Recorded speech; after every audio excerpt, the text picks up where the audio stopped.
Aloha kako and talofa.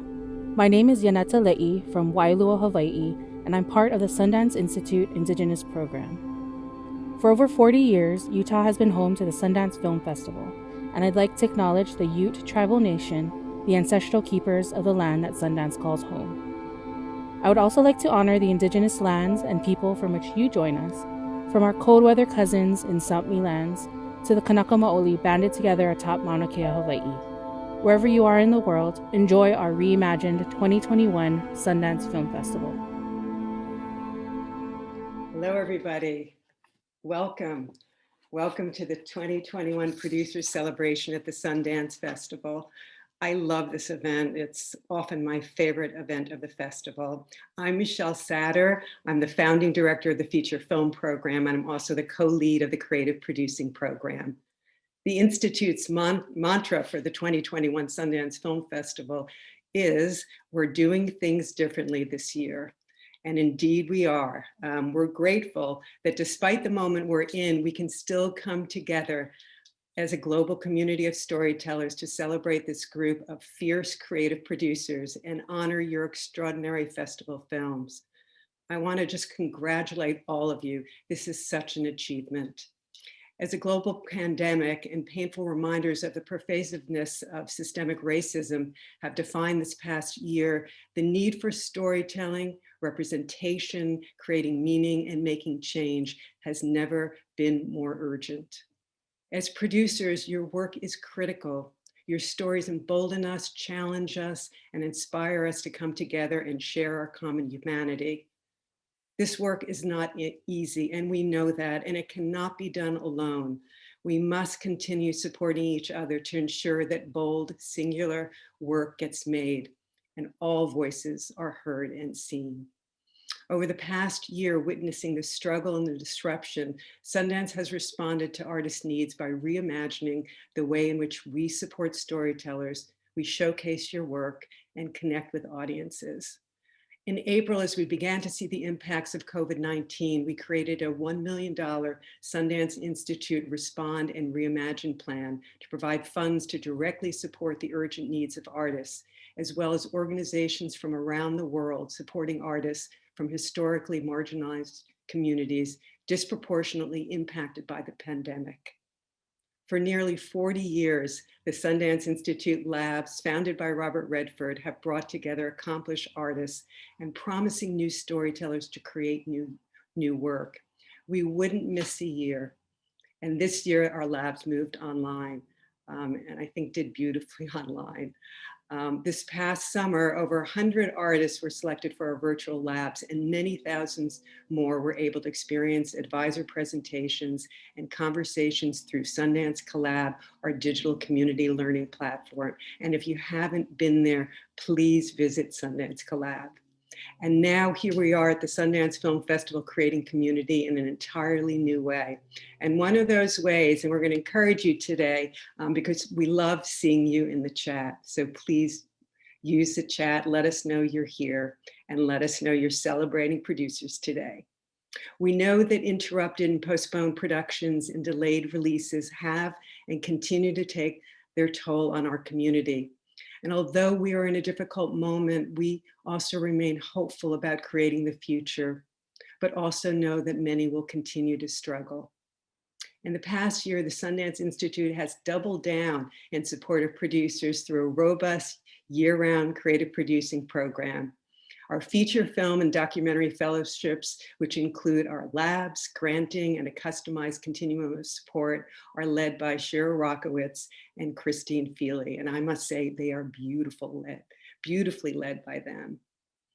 Sundance Catalyst connects culturally engaged film investors and funders with producers and is led by Carolyn Von Kuhn. And Kristen and Shira are beginning to plan the next version of our Creative Producing Summit, which will take place this summer, and we're excited about it. We missed a year, but we're back this year. And across the Institute programs, we are working together to offer all of our selected fellows access to the industry and professional and career development. But today we honor our producer community, celebrating those with films premiering at the festival and recognizing two creative producers. Natalie Kasabian, and Nicole Salazar. Congratulations. And they are being recognized with our Sundance Institute Amazon Studios Producers Award, which includes a $10,000 cash grant and Sundance year-round support. Sundance, not sundown, Sundance year-round support. We thank our good friends at Amazon Studios for their 6th year of generous support for the creative producing program and for remaining true advocates of independent voice and a home and powerhouse for visionary filmmakers and TV creators. We wouldn't be here without you, so thank you. It's now my honor to welcome Matt Newman and Julie Rappaport, who are the co-heads of movies at Amazon Studios, and have a great day celebrating producers today. Thank you. Hi, everyone, if you can see me. Hi, everyone. For those of you I haven't met, my name is Matt Newman, and I co-lead movies at Amazon Studios, along with Julie Rappaport. I'd like to start by thanking Michelle and the Sundance Institute for hosting and organizing this annual event, albeit a little different this year. It's a wonderful opportunity to showcase the best emerging producers. On behalf of Amazon Studios, we are incredibly proud to once again help sponsor and recognize the Sundance Producers Awards recipients for documentary and narrative features. We are thrilled to be here as we honor these 2 recipients today. This is also an important opportunity to reflect on the legacy that Sundance has cultivated within the independent community. As we all know, this has been an extremely difficult time for many, not only for the universal challenges the pandemic has presented, but also for its impact on the overall industry and filmmaking community. Amidst such a unique and unprecedented year, the work of this year's Sundance filmmakers and that of the 2 producers we're honoring today is more important now than ever before. We commend not only our Producers Awards recipients, but every Sundance artist and filmmaker. I'd now like to hand it off to my colleague and co-head, Julie Rappaport. Thank you, Matt, for the wonderful introduction. Hi, everyone. I'm Julie Rappaport, and thank you, Michelle, Shira, and Krista, and everyone for having us. We're so thrilled to be here in support of the Sundance Producers Awards. This is always one of our favorite events of the festival, and we're so glad during this unusual year we're able to be here with all of you virtually. It's been so awe-inspiring for us to witness the great resilience and innovation that has come from the past year. We've had to depend on our producers more than ever during this time. You've all had to be more nimble than already expected in the constant juggling in your role as a producer. Essentially, as the first line responders on set, we've trusted our producing partners to help maintain safe and healthy work environments. Even in times of hardship, it's proven that this community can truly outlast anything. You persevered, and for that, we're all here today, still celebrating the incredible work of these filmmakers. At Amazon, we pride ourselves on creating not only a platform, but a lasting pipeline to amplify diverse voices that demand to be heard. It's our priority to support emerging filmmakers and to lift them up, especially in times of struggle. We're proud to support the Institute and programs like this, as it's important for the community as a whole to provide opportunity for emerging filmmakers in these programs like this that continue to help amplify unique stories and voices to audiences around the world.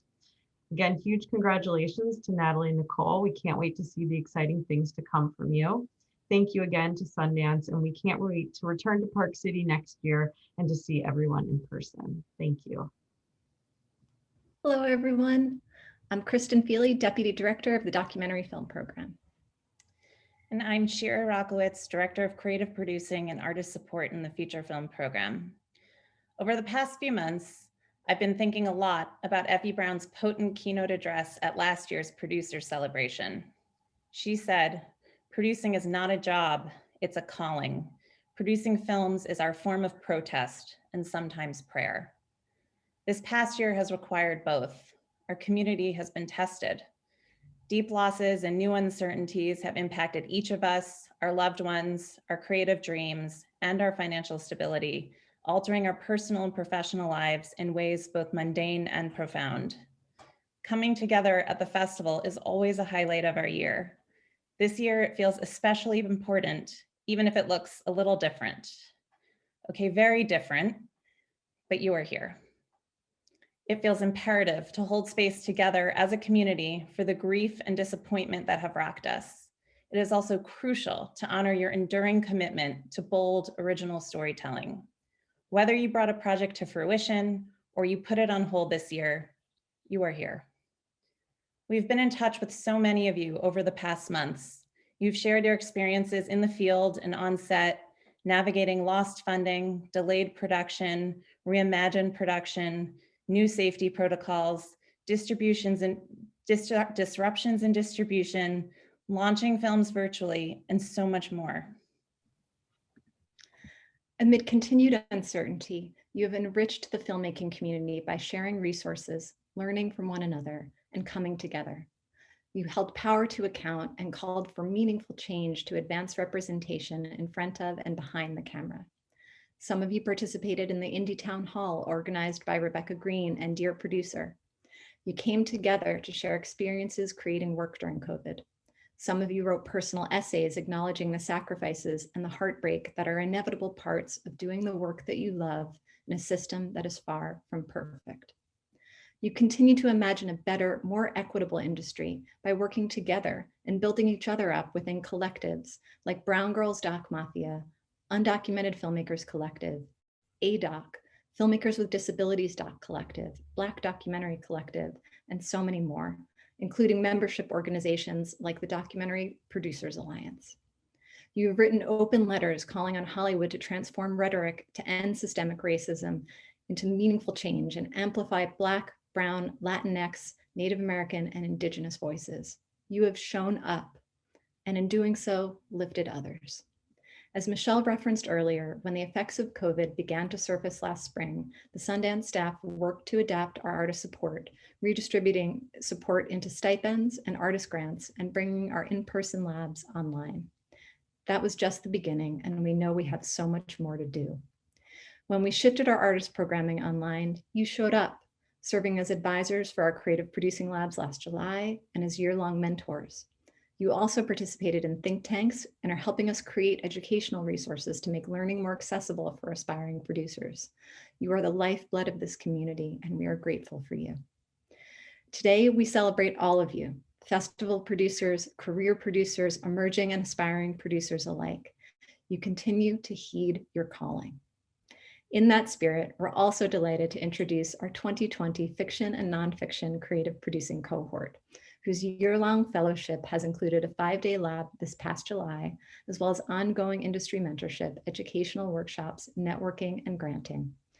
Our 2020 documentary film producing fellows are Rajal Petroda, Gabriela Garcia Pardo, Carrie Weprin, Jin Yu Kim, Sahad Baba. And our 2020 feature film producing fellows are Alexandra Barreto, Taylor Feltner, Camila Zavala, Diego Najera, Harris Kaufman, and Elizabeth Charles, the 2020 Mark Silverman honoree. You'll get to hear more from them in a moment. But first, and finally, we'd like to acknowledge our creative producing program colleagues for their shared deep commitment to supporting artists. Feature film creative producing manager Lauren Luco, and documentary creative producing manager Maria Clement, and of course, our leaders, Michelle Satter, founding director of the feature film program, and Carrie Lozano, director of the documentary film program. We are fortunate to work with these extraordinary women. And now, we are thrilled to present to you our 2020 Creative Producing Fellows.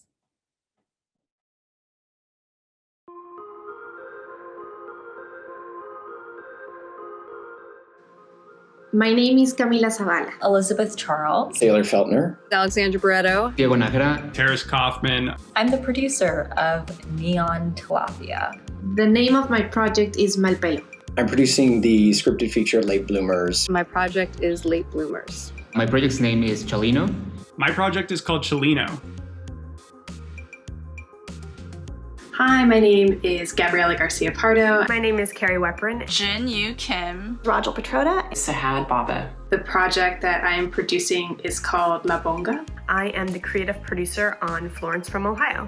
I am currently producing Manzanar Diverted, When Water Becomes Dust. My project is Higher 15. The film I'm producing is Untitled Free Speech Project. One thing I love about producing is that you got to make someone's vision a reality. Finding those little connections, whether it's through the stories, the subjects, or the audiences. I love walking on set that first day and seeing a bunch of people who don't know each other laughing and smiling. Crafting and developing a story that really centers around the liberation of women and people of color. I get to work with really curious and interesting people. With every new project comes a new set of challenges. And that makes everything from the most mundane to the most exciting well worth it. And it's very fulfilling for me to see the film's impact move beyond the four walls of a theater. One thing I've learned about myself in 2020 is that I am 100% capable of producing my own life the same way I produce for others. The longer that I stay put, the more plants that I get, which means seeding, propagating, buying, swapping. One thing I learned about myself in 2020 is that I do actually have great self-discipline. I learned that I have a fire and resilience inside of me that helps me push beyond my own limits. Something I've learned about myself in 2020 is that it doesn't matter how many episodes of The Great British Bake Off I watch, I will never be a good baker. But I've also realized there's absolutely nothing I can do about my coffee addiction. In 2021, I am looking forward to going to film festivals again. Concerts, movie theaters, going to museums. Hugging as many people as possible. Spending time with my baby girl who was born in November. And I have a new baby nephew to introduce myself to. I'm really excited to finally meet the ladies in my cohort in person. We've been through a lot together this past year, and being able to give them all a hug would be really, really special. To me, independent film community means support, challenge, accountability, and transparency.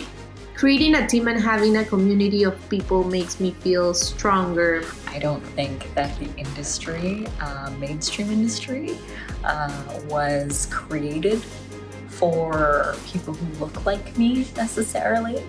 And so the indie film community is invaluable. No matter the challenges, there's always a group of people fighting out there to tell important stories and make movies. And I just feel so grateful to have a community that's there to lift me up when I need it the most. Cheers!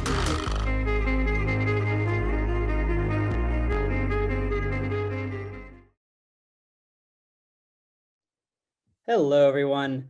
My name is Anish Chaganty, and I am the writer and director of Searching and Run. Usually I stop there, but today I also get to be the introduction act for this year's recipient of the Producers Award for Fiction Filmmaking. I've worked exclusively with Natalie for the last 5 years, but since those 5 years also equate to my entire filmmaking career, it's very difficult for me to truly appreciate the blessing of being spoiled by her, since truly appreciating that blessing would require some experience of not working with her, which is a notion that I'm not particularly interested in. Here's one reason why.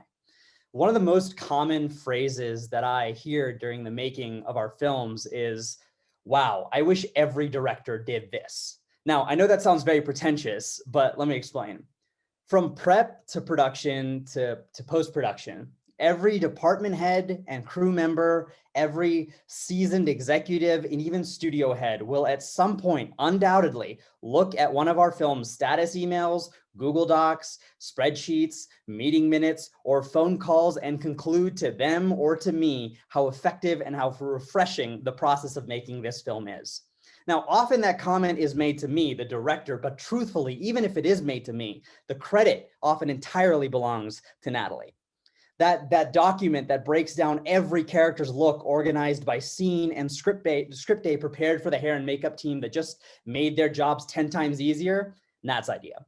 Our budget and schedule PDFs that beautifully present our argument for shooting the way that we want to shoot, prepared for the executives in charge that just let us cast a disabled actor in an action film, Nat's idea. That spreadsheet that breaks down the use of every color I want in every scene, prepared for the art department that just made their day-to-day so much less confusing, Nat's idea. The 10-page reports that analyze every note from our feedback screenings, prepared for the editorial department and later recycled for studio heads that wins us creative battles in the edit, Nat's idea. every thank you gift for helpful people or birthday cakes for day older crew prepared for whose ever big day coincides with the making of our movie and that makes people so excited to be a part of our projects. My idea. Just kidding, hers. At every stage of making our movies together, Nat has the very unique ability to identify the most effective and sometimes very unconventional way to scale the film's like most immediate obstacle. And I can hear it too every time someone says, wow, I wish every team did this. Natalie Kasabian is a two-time Sundance feature film producer. It makes me very happy that she's being recognized here at Sundance as this year's recipient of the Amazon Studios Producers Award for Fiction Filmmaking. Wow, thank you, Anish. I genuinely feel grateful every day producing for you, and I wouldn't be doing my job as your producer if I didn't point out to everyone that today is Anish's birthday. Happy birthday, Anish. This is such an honor, and I hope my Zoom doesn't freeze as I try to express how truly grateful I am for this. Thank you to the Sundance Institute and Amazon Studios for this award. Jennifer Salke, Matt Newman, Julie Rappaport, thank you for recognizing the work producers do, and thank you for this incredibly generous gift. And from Sundance, of course, Michelle Satter, Shira Rockowitz, Chris Feely, thank you. You guys have literally been with me from day one of my producing journey. Whether it was offering support, through the Institute's fantastic programs, which I've been lucky enough to experience, or just watching a cut and giving us honest feedback, you guys are always there for us in this community. And especially thank you guys for your support on our film All About Nina, which went through the Sundance Screenwriters and Directors Labs. I honestly find it hard to talk about producing, what we do and why we do it. It's hard to explain succinctly what a producer does because, well, we don't do one thing. We do what often feels like everything. We do what the movie needs, and no two movies ever have the exact same needs. But when I look at producing through my lens, the thing that has united all the projects I choose to fight for is that they all seem to have the exact same answer to the age-old filmmaking question of, are we going to be able to pull this off? And the answer is probably not.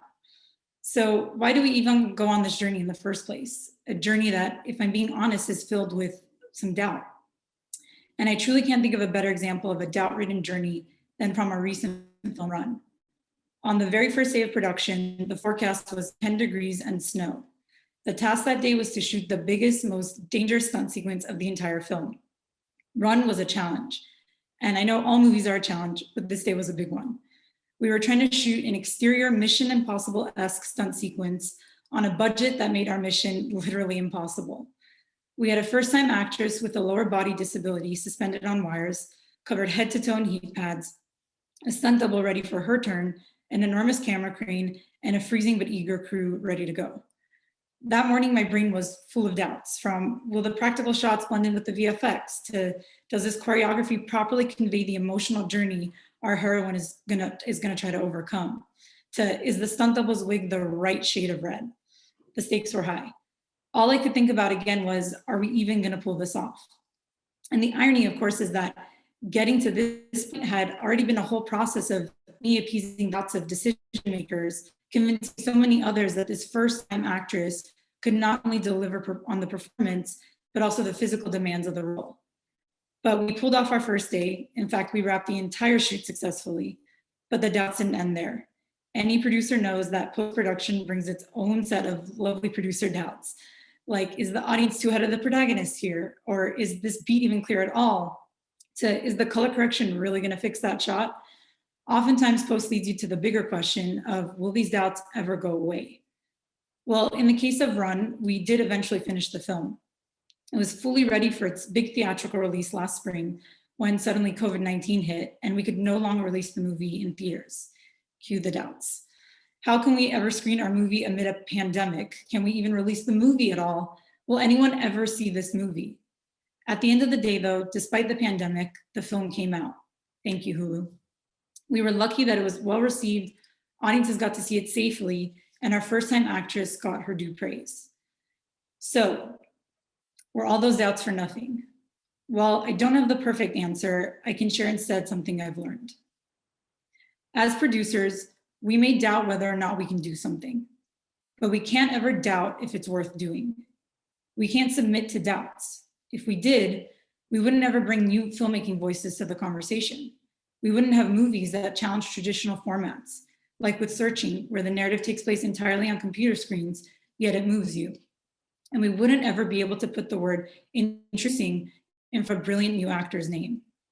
Now more than ever in these unprecedented times, we producers can't let these doubts stop us. We also can't ignore the doubts altogether. It's our job to listen to the doubts and work through them. I've learned to embrace them, to let them guide the process. Doubts may never go away, but in working through them, the best creative breakthroughs have come to light. And I know it's hard to take risks in an industry that relies on comps and metrics to determine success, to fight for something or someone that hasn't been proven before. We may doubt if it's going to work, but we have to try. If we producers don't cast the people that haven't been cast before, if we don't hire the crew member that hasn't been hired before, tell the story that hasn't been told before, or work with that first-time director who's never been produced before, we'll never know what could be on the other side. So thank you again to the Sundance Institute and Amazon Studios for recognizing a job that we ourselves doubt sometimes. It helps us see what can be on the other side if we can just push through. And last, but certainly not least, thank you to my parents and family for supporting this unusual career choice, my sisters for always cheering me on and reluctantly starring in all my student films, and to my frequent collaborators, Anish, Will, Nick, Joe, Kongyu, Arina, and Sev, who's my favorite producing partner and life partner. Thank you all for letting me make movies with you. You guys are the one thing I never doubt. Thank you. Hello, my name is Ted Passon, and along with Yoni Brook, I'm one of the co-directors of Philly DA. It's a multi-part documentary series which centers around the story of a civil rights attorney named Larry Krasner, who spent his 30-year career fighting the district attorney's office in Philadelphia, only to win a complete long shot and of an election to actually become the district attorney himself. The first 2 episodes are premiering at the festival on Tuesday, and the rest of the series will be broadcast nationally by ITVS and PBS in the spring, and the series will stream on Topic later in the year. Much like Larry and his team entering the DA's office in our series, Yoni and I really didn't know what the hell we were doing when we started this project. One of the only things we did know is that we desperately needed help, and a friend recommended that we call Nicole Salazar. It's always nerve-wracking to bring in a new creative collaborator. It's like what I imagine it must be like for a single parent who is going on dates, wondering who they could possibly trust with their child. Collaboration requires a lot of trust and some blind faith in the beginning. It also requires a lot of time orienting the person into the project thoughtfully so they can fully contribute. Unfortunately, we didn't give Nicole any of that. When Nicole arrived at our office on the first day, we were not there to meet her. Instead, she got a text saying, "We just found out that Larry is charging a police officer with murder for the first time in 20 years. Take this camera and meet us at this address." We saw her across the room while we were shooting. We nodded welcome to the team and spent the rest of the day running around in a mad dash, trying to find random moments to introduce ourselves and explain what this project was and what we were trying to do, what we were trying to figure out. Nicole has a uniquely wide array of talents, and we needed all of them on this project. It is a rare person that within a single day could move around from shooting to doing sound, to conducting research, to tracking down subjects, to collaborating on story arcs. And Nicole made it possible for us to expand the scope of the series into something bigger and better than we had hoped.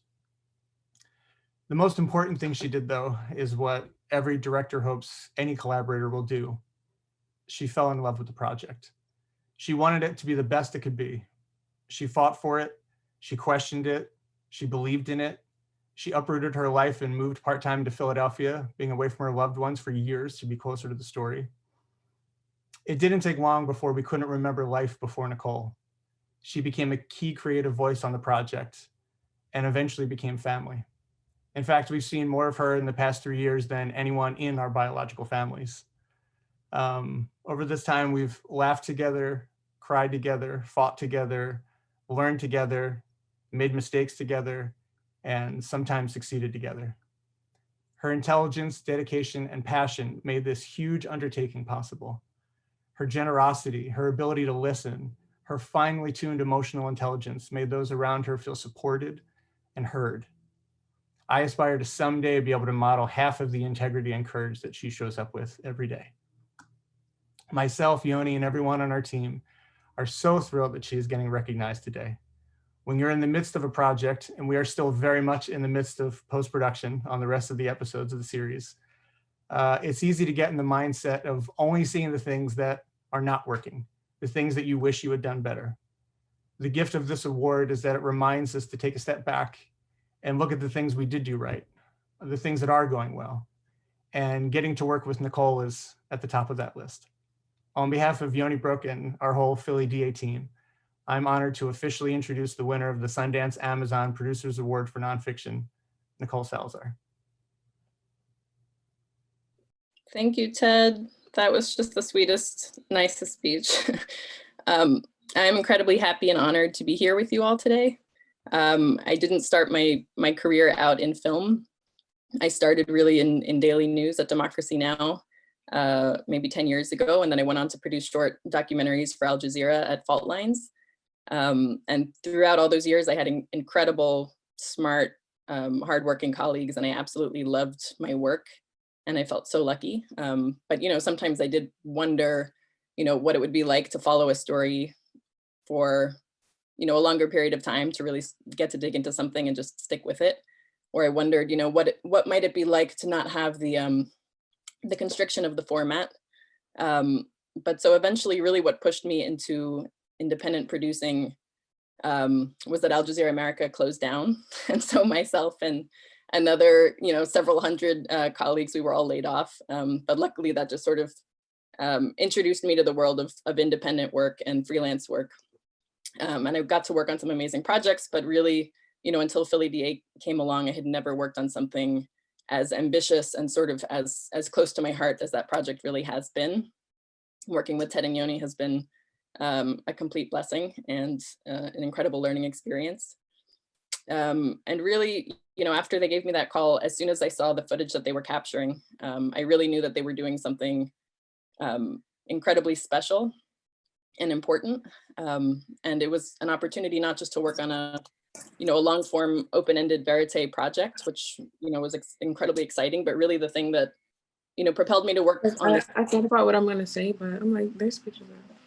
The thing that propelled me to work on the series was really that, at the heart of the series was the question of, how do we make change? How do we make lasting, transformative change? And how do we do it more quickly?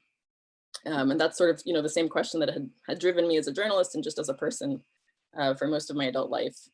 And social movements are what drives change. And Larry Krasner, the DA in Philadelphia in 2017, he was elected by a movement to bring that energy from the outside into an institution and change the culture of the institution and change the policies. So this project was really an opportunity to witness that and document that, the successes, the failures, the pushback, internal and external. And it just felt like this amazing opportunity that Ted and Yoni had been able to get this access so that we could document that and share that with all our viewers.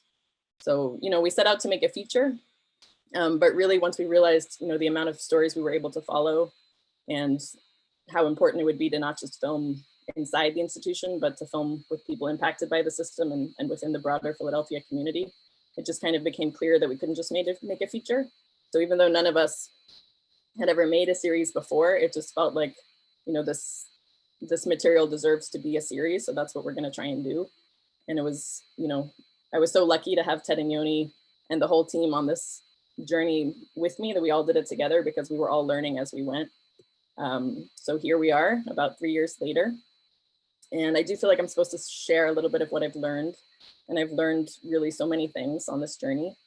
But I think the number one lesson that I would learn, that I would share about sort of verite filmmaking is really, something that I learned from Ted and Yoni just by example, which is, the DA let them into the DA's office. But other than that, like all the access that we really got just by showing up. And like they, from day one, they dressed up as lawyers and brought their gear and they went into the office and, sat outside of office doors for hours and, you know, followed people onto the elevator to have short conversations, and, you know, went to retirement parties and happy hours and just did everything they could to sort of meet the community of people who worked in this building, and to slowly over time build trust so that people would let us film and share their lives and their stories with us. And so eventually, you know, we did kind of blend into the background and we were able to capture some incredible moments. So really it's like, even though sometimes you don't know why you're there, sometimes it feels very uncomfortable, sometimes you think maybe you're wasting your time, really just showing up is the most important thing you can do, and to just, you know, believe in the project and believe that eventually it is going to work out. So I really just want to thank, first of all of the people who let us film. I think it's, you know, it's an unbelievably brave thing to do, to just let a camera crew into your office or into your life, into your family's lives. So from the bottom of my heart, I just really want to say thank you to all of them. And I also want to thank the entire extended Philly DA team. We have so many just incredible editors, the full producing team, post-production teams. It's amazing how many people it takes to pull something like this off. And everybody has had just so much talent and grace and hard work throughout. And like Ted said, we're still in it. So I thank them, even if they're here today, because I know they probably would rather take some time off than be here. And, you know, to our partners at All Ages Productions, the Department of Motion Pictures, ITVS, PBS, and Topic, and Ted and Yoni. I'm so proud of the work that we've been able to do together. And I also want to thank Amazon Studios, including Matt Newman, Julie Rappaport, and Jennifer Salke, and the Sundance Institute for their generous support of this award. Filmmaking is really, it's just so collaborative. It was a real surprise to get their email, and incredibly humbling. So thank you so much. And I would also like to just thank all of the people who've mentored me over the years, who are, you know, teachers, colleagues, and friends. But because of the setting where we are here, I just want to call out Carrie Lozano, who in particular, I was fortunate enough to cross paths with Carrie at Fault Lines many years ago. She's absolutely incredible, completely committed to rigorous storytelling, full of so much insight. So the Institute is so lucky to have you. And I would also like to just say a big thank you to my family and to my friends, and especially to my partner, Bryn, who, you know, put up with me leaving to go to Philadelphia for 2 years and still let me come back home at the end of it. So thank you all very much for being here. I'm so honored and just grateful to be a part of this community. Congratulations, Nicole, and Natalie. So I'm a little bit emotional, which as many of you who know me know that's hard to do. This is such an incredible event. I'm so happy to be here. My name is Carrie Lozano, and I'm the director of Sundance's documentary film program. We chose to close today's program with a performance that powerfully captures the times we're living in, while conveying the power of art and storytelling. I am over the moon to introduce Angelica Akeke, an immersive visual journalist, filmmaker, photographer, composer, and performer. Her work is rooted in social justice and bridges art, journalism, innovation by creating a new form of immersive storytelling, which she calls visual symphonies. I had the pleasure of getting to know Angelica and her work while she was a student at Berkeley's Graduate School of Journalism. So welcome, Angelica. Hi. Hi, how are you? Good, I'm good, Carrie. I'm excited. You look amazing, and I'm so thrilled Thank that you're you. here. I want to just kind of set the stage a little bit. Can you talk to us about your storytelling approach and kind of how you came up to the idea of the visual symphony? Yes, of course. So I always consider myself an artist who happened to be a journalist. And I went to journalism school for my undergrad at San Francisco State University. And I would always kind of get picked on by my professors because I would make everything artsy, and they're just like, just take the picture. I study photojournalism, and they're like, Angelica, you want to make everything artsy? And I was like, you know, there has to be something more. Like, there has to be an opportunity for us to just feel beyond just capturing the moment. And so in 2017, after I finished my undergrad, I got the opportunity to perform with a nonprofit called City Hope in the Tenderloin area in San Francisco. And they had like a pop-up style show, and one of my good friends invited me to come And they wanted me to tell a story of a woman who had just come out of jail and was trying to get back on her feet in society. And I decided that I wanted to try, I wanted to figure out a way to use music as a means of reporting. And so I decided that I was going to try it. And I told them, like, sure, I can do the show, but I'm going to try something new. And I would love for you guys to trust me. And everybody was very nervous, but I decided to do it. And we had our first show at the Great American Music Hall. And I remember, you know, being on stage, and I had the film in back of me, and I had, you know, done normal reporting, and I had used her words and created it into music. And I was like, I'm going to do this at the same time. Everything's going to be in sync. And when I finished singing my last line and I opened my eyes, like, I just had this thing come over me, and I was like, this is the reason why I'm here. Like, obviously there's tons of things to do in life, but I know that this is the reason why I'm here on this earth. And like, I always say, like, when you have that, like, that's the best feeling ever, and life gets so much clearer. And so for me, I was like, I gotta like share this with the world. So from there, I met one of my favorite photographers, Ed Kashi, and the medium didn't have a name at the time. And I remember meeting him and being over the moon because I had studied him as a photojournalist. And so I met him at a party, and I was a little nervous, but I went up to him and I talked to him. And I was like, Ed, I have this new idea. Like, I'm like singing the news. I'm like, you know, and he's like, okay. And he's like, it kind of sounds like a visual symphony. And I was like, that's it. Like, that's the name. And I've been going ever since on this 4-year journey to kind of share it with the world. So, yeah. I love what you just said, singing the news. My friend, Sundance is the right home for you. Can you tell us a tiny bit about what community means to you and how you incorporate community into your work? Sure. So I believe that artists and their work should reflect who they are. And that brings some sense of authenticity to it. So community is a major part in my life. And so the way that I report and the way that I do journalism is very communal. And I think oftentimes what I learned in journalism school, especially as an undergrad, was that we were always these like flies on the wall, and we're just going to tell the story and that's it. And it almost, to me, erased the humanity of being a journalist and a filmmaker, of being like, you know, I'm documenting these things, but I'm also in the moment with these families and in the moment of pain and grief and joy. And I wanted to find a way to restore that back while still being ethical. And so for me, with working with, you know, my subjects in community, I consider them collaborators with my work. And so I think that everything that I produce has a theme of community. And yeah, and I hope that's reflected in everything that I do, because I don't only want to make work just to make it. I want to make it so that it has an impact and on the people whose stories that I have the pleasure of telling. So yeah. So we're about to watch your performance, Imagine Abundance. Tell us a little bit, without giving too much away, what we're about to see. Yeah, so Imagine Abundance started about, I would say 2.5 years ago. And I had the opportunity to collaborate with a nonprofit called Catchlight, and they got a grant to work on a community project about reimagining abundance. And it had just been, it was 2018, and the election had just happened, and there was this like really, really kind of eerie feeling in the air. And they brought me on, and I started telling them, hey, I think I have this visual symphony thing, and you know, I think that we should try it. And they were already familiar with me and my work, and so they said, okay, let's do it. And they gave me free range.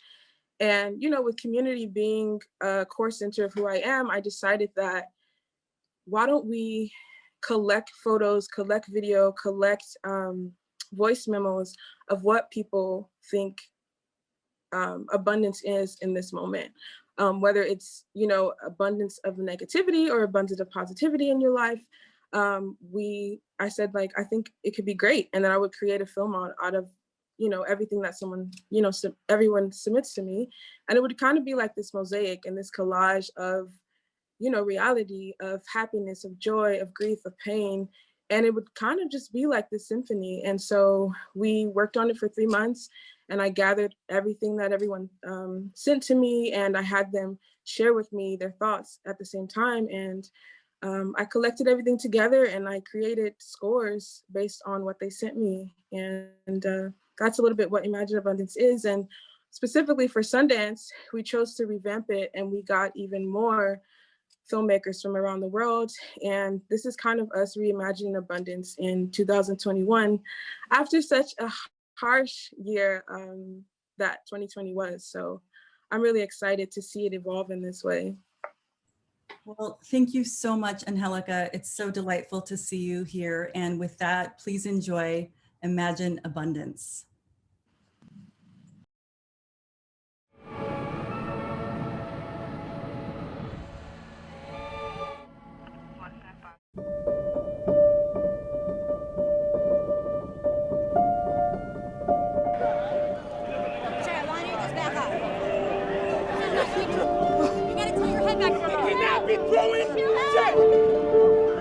We are so sick of time.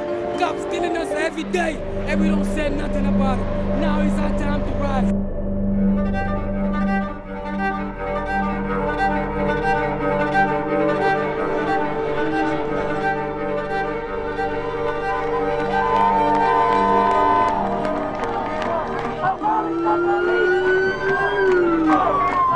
People are discovering and embracing their power.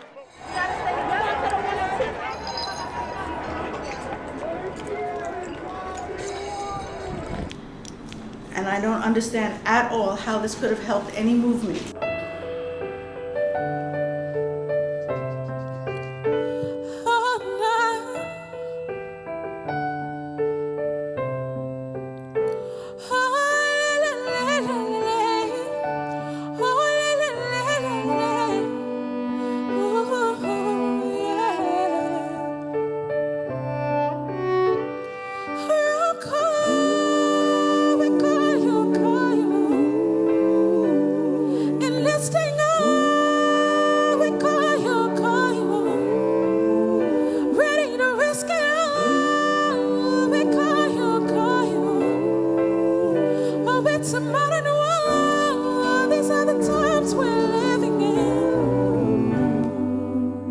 We are coming back on the air with new details on the tragic death of NBA legend Kobe Bryant. We report again tonight on the fatal shooting of Ahmaud Arbery. Black Lives Matter!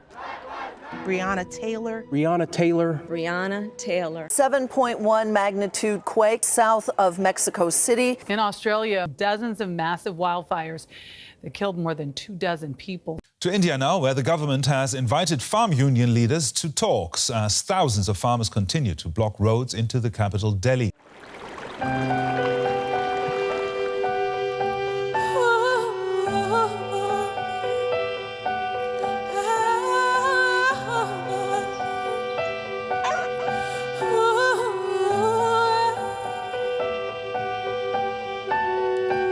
Our crops annihilated, our families' lives are shaken, our sacred land is taken by those who've learned to fake it. Leave us with toxic waste, tell us it's our mistake.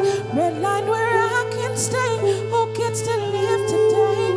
And as the people weep, bring prayers at your feet, as you pretend to sleep, the universe still speaks with fire, winds, and waves.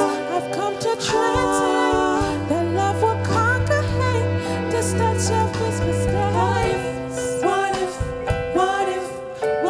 we love? What if we love? What if we love?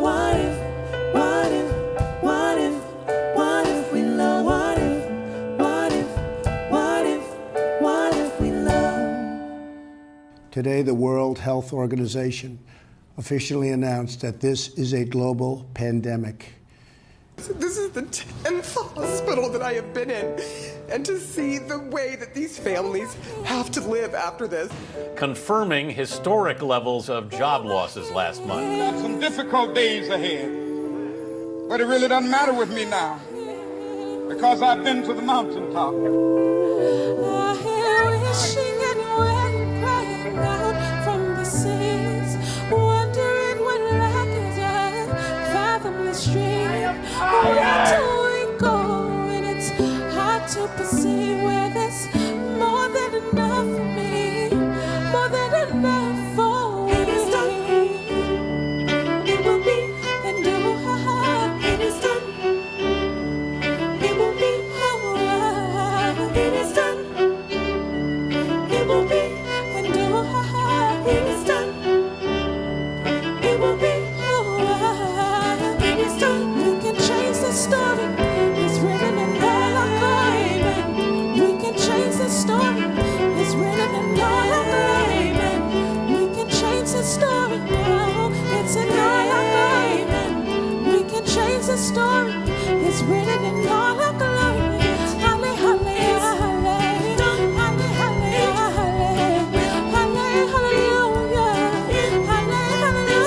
For it is the poesía libre that frees the heart and mind and tongue to shine, no matter what our financial circumstances are.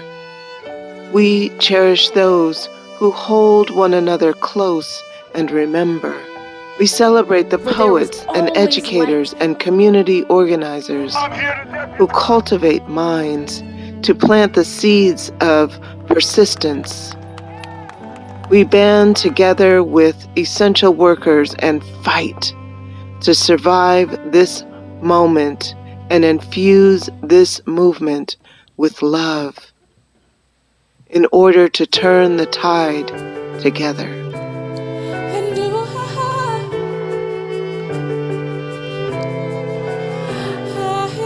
Wishing and wailing, crying out from the sea.